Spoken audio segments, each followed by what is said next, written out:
A Ucrânia explodiu a última estação de gás russa para a Europa. Foi falsa bandeira, a corrida por posição dentro do conflito.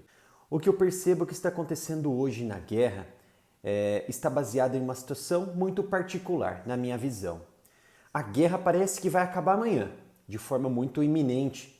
Por isso que ambos os lados estão correndo, acelerando por melhores posições, atuando de forma, às vezes, até sem pensar, com poucas estratégias de vencer, poucas estratégias de cuidados, tanto de material quanto de pessoal, e vai então se expondo cada vez mais, e assim tem um efeito rebote na cadeia de suprimento, na cadeia também de treinamento e também de quantidade de pessoal. Então hoje o cenário é um só. Essa corrida armamentista que está sendo instalada dentro desse conflito e também a busca por melhores posições. No que eu acho que parece que a guerra ela vai acabar amanhã ou vai acabar hoje. Essa é a visão que parece que essa guerra está me trazendo, me remetendo ao que eu busco entender, que todos esses fatores estão acelerando os gastos materiais e também os gastos de pessoal. Muitas pessoas sendo mortas neste momento em toda a linha de frente dentro da Ucrânia, também dentro da Rússia, na região de Kursk. No entanto, há uma grande concentração de batalhas acontecendo hoje, muito forte, na região de Toretsk e também de Pokrovsk, cidades extremamente satélites e importantes para o exército ucraniano e também, se conquistados, para o exército russo, onde comandantes russos estão falhando em alguns momentos. Porque você observava até tempos atrás uma Rússia acelerando o seu avanço, impondo decisões extremamente vantajosas sobre alguns pontos dos perímetros de Toretsk e também de Pokrovsk, mantendo ali os seus ataques progressivos, ganhando espaço ao longo do tempo. Só que a Ucrânia ela está mantendo um posicionamento interessante nesse meio tempo, onde ela conseguiu frear esse avanço russo e tem causado muitas intrigas pelos próprios comandantes russos e também dentro da alta cúpula militar da Rússia, porque eles não conseguem abraçar essas duas cidades importantes que poderiam tirar o eixo logístico de resistência do exército ucraniano. Então a Rússia ela avançava de forma muito progressiva nessas áreas, mas agora praticamente ela estagnou. E isso mostra pelo menos dois cenários que eu trouxe aqui, que eu analisei. Por exemplo, tanto a Rússia quanto a Ucrânia, elas estão em pontos de desgastes muito grande e precisam, neste momento, de uma situação de gás que ofereça a elas uma posição de melhor se reequipar, de se reagrupar perante uma guerra de desgaste como esta. Já temos, por exemplo, registros históricos de longas batalhas e também de altos gastos militares, de bélicos e também de pessoal, como aconteceu em Bakhmut e Marinka, onde milhares de pessoas foram mortas nesta batalha. E agora Toretsk e Pokrovsk está se tornando também um espaço de desgaste muito grande que pode chegar a patamares de uma Bakhmut, de uma Marinka, por exemplo. Então esse acordo daria, um acordo de 30 dias de cessar-fogo, daria um gás extra para a Ucrânia e para a Rússia. E a busca de melhor, o outro cenário, e a busca de melhor posicionamento na guerra com essa corrida que eu já destaquei no início desse vídeo, que é a corrida armamentista de posicionamento que está acontecendo hoje na guerra e principalmente nas linhas de frente, onde, por um lado, isso é importante para a Rússia, mas também é ruim para a Ucrânia, e um acordo seria importantíssimo para a Ucrânia e ruim para a Rússia. Então tudo vai depender do ângulo de visão que a gente enxerga esta guerra para fazer esses cálculos, tá? Mas essa busca de melhor posicionamento vem causando desgaste, como eu havia dito. causa desgaste tanto nos meios ucranianos, nos meios russos. Mas isso também causa efeitos de decisões mais profundas, mais graves, tanto pela Rússia quanto pela ala ucraniana. Por exemplo, o que aconteceu na última madrugada de sexta-feira. A estação russa de Sudza, na porção no obleste de Kursk, onde as tropas russas estão presentes desde agosto do ano passado, quase ali 8 meses de batalhas, tentando ali avançar, tentando ganhar espaço dentro do território russo.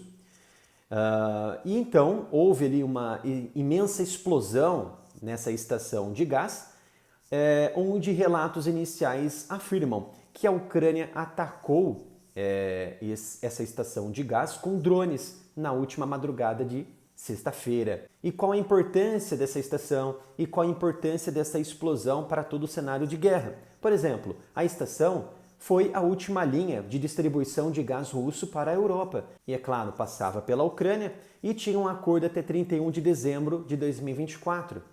No entanto, a Ucrânia decidiu que não haveria uma extensão desse contrato por conta do conflito. Zelensky afirmou que haveria o fornecimento e corte até dia 31 de dezembro e foi realmente o que aconteceu. 1º de janeiro de 2025, parou todo o fluxo de gás para a Europa a partir de Sudza e Ucrânia. Então, essa explosão causou alguma comoção, causou ali alguma estratégia de batalha dentro dos moldes de conflito atual na Ucrânia? Sim. Mas ela não estava desativada? Sim, ela estava desativada, mas tinha plena capacidade futura ou não de retomar o seu fornecimento de gás para a Europa ou também para a Ucrânia. Se porventura daqui a alguns anos, onde tudo poderia estar resumindo ali a um bom relacionamento entre as partes, é só uma hipótese aqui que eu estou colocando, essa via de fornecimento de gás poderia ser reativada. E a Ucrânia ela desferiu esse golpe, esse ataque de drone, de fato, contra a estação russa, a estação de gás da Rússia, de acordo com os primeiros relatos que também foram fornecidos pelos russos. Sim, foi um ataque direcionado, um ataque de drone contra essa estação proveniente de operadores da Ucrânia. No entanto, surgiram outras questões, outras informações ao longo desse dia, de sexta-feira, mostrando que a Ucrânia relatou que esse ataque foi, na verdade, um ataque de falsa bandeira da Rússia. Foi a própria Rússia que organizou e que realizou esses ataques contra essa grande estação, que ficou ali por horas e horas com um grande incêndio, mobilizando diversas unidades de bombeiros de toda a região ali de Kursk até de outros oblasts para tentar suprimir esse fogo, sob ainda risco de serem atacados, por exemplo, pelas forças ucranianas que estão posicionadas mais à região sul do oblast de Kursk, porque essas tropas elas estão sendo empurradas, estão sendo marteladas pelas forças russas que querem expulsar essas tropas. Acontece que essa instalação de Sudza, ela está atualmente dentro de uma área particular que está sob domínio das forças russas. Então, como que a Ucrânia conseguiu desferir um golpe contra uma importante área onde está sendo controlada pelas forças russas? Sim, é possível que isso aconteça. Até porque os mecanismos de defesa antiaérea ali nessa porção estão praticamente inexistentes por parte da Rússia. Até essa área foi devastada pelas forças ucranianas durante as últimas batalhas ao longo dos 6 ou 7 meses atrás. Então, o que tinha ali de suprimentos de defesa antiaérea foi praticamente extintos. Não tem mais suprimentos, não tem mais defesas ali na região. Isso é muito observável ao ponto em que diversos drones entram mais profundamente em Kursk. E isso mostra que essas camadas de defesa ao longo dessa rota são praticamente inexistentes. Então, dá para ser feito ali um certo parâmetro onde é possível sim que a Ucrânia tivesse atacado ou tenha atacado de fato essa estação, mas também pode ser uma falsa bandeira ocasionada pela Rússia. Então entramos praticamente num grande impasse aqui. Alguns meios de comunicação russos acusaram os militares ucranianos de terem atacado essa estação de gás e os militares, as forças ucranianas afirmam que foi uma falsa bandeira imposta pela Rússia. E quais são essas teorias, então, dessas explosões? Quais os objetivos de fato que poderiam ter levado tanto a Ucrânia quanto a Rússia a explodirem um importante reduto, um importante distribuidor de gás para a Europa? Mas antes de eu entrar nesse tópico, peço gentilmente para se inscrever aqui no canal, ativar o sino de notificação, que vai ser muito importante para o meu trabalho. Peço também que visite a minha loja de camisetas aqui do canal, através do site umapenca.com/área militar. Peço gentilmente também, se for possível, contribua com o meu trabalho através de qualquer valor para a chave Pix, canal areamilitarov@gmail.com, que vai ser muito importante para a continuação do meu trabalho, já que o YouTube, infelizmente, restringiu a monetização do canal. Então as teorias são diversas, mas eu posso destacar aqui 3. A Rússia ela já havia atacado anteriormente a estação e outros pontos também de distribuição de gás nas áreas onde estavam sob domínio das forças ucranianas, principalmente através de bombas guiadas de alta precisão aéreas, tá? Incluindo um ataque que foi acontecer até 3 dias antes desse ataque de sexta-feira. Então vejam só que há uma grande dúvida se realmente foi a Ucrânia ou se foi a Rússia. Entra nesse impasse aqui que a gente fica discutindo. Outro também ponto interessante é que esse ataque visa o quê? Encobertar ou ocultar o movimento das tropas russas nessa região que estão fazendo uma flecha em direção aos últimos redutos das forças ucranianas posicionadas na região sul do oblast de Kursk. E é claro, uma das intenções tanto da Rússia quanto da Ucrânia pode ser também uma provocação ou comoção internacional. Os motivos seriam, por exemplo, por parte da Rússia, não assinar um acordo de cessar-fogo, porque a Ucrânia está atacando as nossas infraestruturas, está atacando sistemas que poderiam beneficiar, por exemplo, a Europa.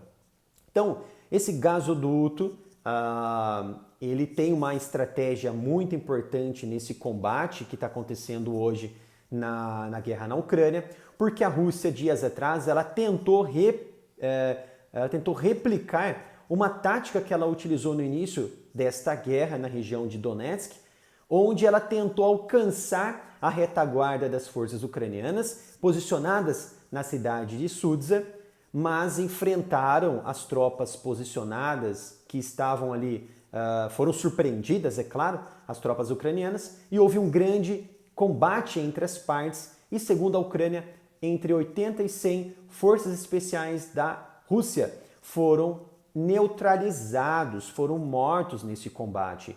Já a Rússia diz, ao contrário, que houve poucas mortes, mas houve sim intensos combates e conseguiram afastar as tropas ucranianas que ficaram rendidas, outras ficaram cercadas, lutaram até o fim, onde foram neutralizadas, e hoje sabemos que a Rússia conseguiu expulsar as tropas ucranianas da cidade de Sudzha e afastar em direção ao sul de Kursk. E a Rússia ela não deixou barato esta ofensiva, supostamente de um ataque de drones da Ucrânia, e ela retalhou rapidamente as regiões do porto de Odessa e a cidade de Odessa, que fica na posição ali do Mar Negro, destruindo infraestruturas críticas, algumas civis por conta desses artefatos que foram interceptados em pleno ar, e esses destroços caíram em regiões civis, causando ali muitas destruições. Não tem um relato se houve pessoas feridas ou mortas, mas trouxe muitas apreensões nesse ataque de retaliação. Então fica a dúvida, se foi realmente a Rússia, ela faria um ataque de retaliação, ou se foi a Ucrânia, justifica esse ataque de retaliação. Então, são situações bem complicadas, mas que temos evidências de que houve uma explosão e que houve um ataque. Ponto. E Sudzha sempre foi importante para a Rússia, para a Ucrânia e também para a Europa. A Ucrânia ela já recebia uma pequena parcela de estar fornecendo o seu território para transferir o fluxo de gás para a Europa, e a Europa conseguia um preço acessível de um gás barato, de qualidade, rápido e que tinha praticamente um contrato quase que longo prazo, meio que infinito, né? Não somente na rota da Ucrânia, mas em outras porções de toda a Europa, seja na região dos Bálticos, na região mais ao sul do Mar Negro.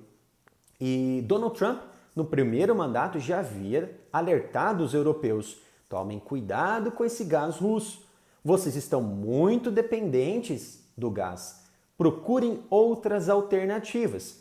E os europeus não deram bola para o Donald Trump e continuaram comprando esses recursos energéticos da Rússia. E aí veio a guerra, então houve toda essa catástrofe energética, toda essa situação econômica que acometeu a Europa. Então hoje existem pelo menos 6 vias de transferência de fluxo de gás russo para a Europa. São 6 vias. Dessas 6 vias, apenas 2 estão ativas até hoje. Por exemplo, eu fiz aqui uma lista, uma análise e trouxe não os detalhes, mas um resumo. Por exemplo, a primeira delas que eu posso colocar aqui, Nord Stream e Nord Stream 2, uma das mais importantes que saem da porção mais ao extremo ocidente da Rússia, que cai na Alemanha, que forneceria ali uma ampla distribuição de gás por bilhões e bilhões de metros cúbicos de gás durante anos para toda a Europa, um gás muito barato. Outra linha que eu posso dividir aqui, 2 linhas que passam na Bielorrússia, a de Yamal e também a de Northern Lights, que é praticamente uma tradução de aurora boreal. Ela corta, essas 2 vias, essas 2 linhas, cortam a região da Bielorrússia. A Brotherhood, que é uma região ali propriamente de Sudzha, que entra na Ucrânia e é distribuída para toda a Europa, que foi cortado em 31 de dezembro e que explodiu na última sexta-feira. A via de Soyuz, que é uma região mais também ao extremo ocidente, que faz ali divisa com a Ucrânia, que passa ali distribuindo para a Europa. E temos a porção mais ao extremo sudoeste da Rússia, que são as linhas que passam no Mar Negro de Blue Stream e também de Turk Stream. A Blue Stream ela passa pelo Mar Negro, cai na Turquia, a Turquia distribui fazendo cobranças sobre taxas, faz todo ali um incremento de contratos para a Europa. E o Turk Stream, que também cai na Turquia e passa depois para toda a Europa, que vem sendo alvo de avaliação e de inspeção de diversos navios na região, de diversas manobras também de embarcações suspeitas na região que estão buscando ali um mecanismo ou de implantar uma sabotagem bem ali na região do Mar Negro, ou estão apenas vasculhando como esse gasoduto se comporta e ele se aprofunda nessa região do Mar Negro. Só que é um gasoduto da Turquia e também da Rússia, não somente da Rússia. E a Turquia ela é um aliado da OTAN, ela está dentro da OTAN. E a Ucrânia atacaria esse gasoduto, sendo que a própria Turquia também estava ajudando em negociações, principalmente nas negociações de grãos. Então isso poderia causar ali uma grande intriga entre Turquia e Ucrânia, caso esse gasoduto sofra uma sabotagem e uma explosão, como aconteceu no Nord Stream 1 e 2. Ou também poderia ser implicado ali uma sabotagem de falsa bandeira por parte da Rússia, não pode ser descartado. Então, para encerrarmos aqui, com a guerra houve todo esse problema energético, os preços e os mercados na Europa ficaram cada vez mais elevados, houve uma instabilidade de preço que subiram, a energia subiu dentro da Europa, trouxe maior impopularidade para os líderes europeus, mas uma saída interessante da Europa, que deveria ter feito isso muito tempo, foi a compra e novos contratos de compra de gás natural liquefeito, que é transportado via marítima. E principalmente houve contratos com empresas do Catar e dos Estados Unidos essas empresas posicionadas no Oriente Médio, estabilizando o preço. É claro que é um preço mais alto, mas estabilizou, não subiu como estava acontecendo pela falta do gás russo. Espero que tenham gostado desta análise sobre o leste europeu. Mais informações sobre todo o andamento desse conflito e possíveis negociações muito em breve. Não deixe de se inscrever no canal, ativar o sino de notificação, visite a minha loja de camisetas que vai ajudar e muito no meu trabalho através do site umapenca.com/área militar. E você pode contribuir com qualquer valor para o meu Pix através da chave canalareamilitaroff@gmail.com. Obrigado pela sua presença e nos vemos no próximo vídeo aqui no canal.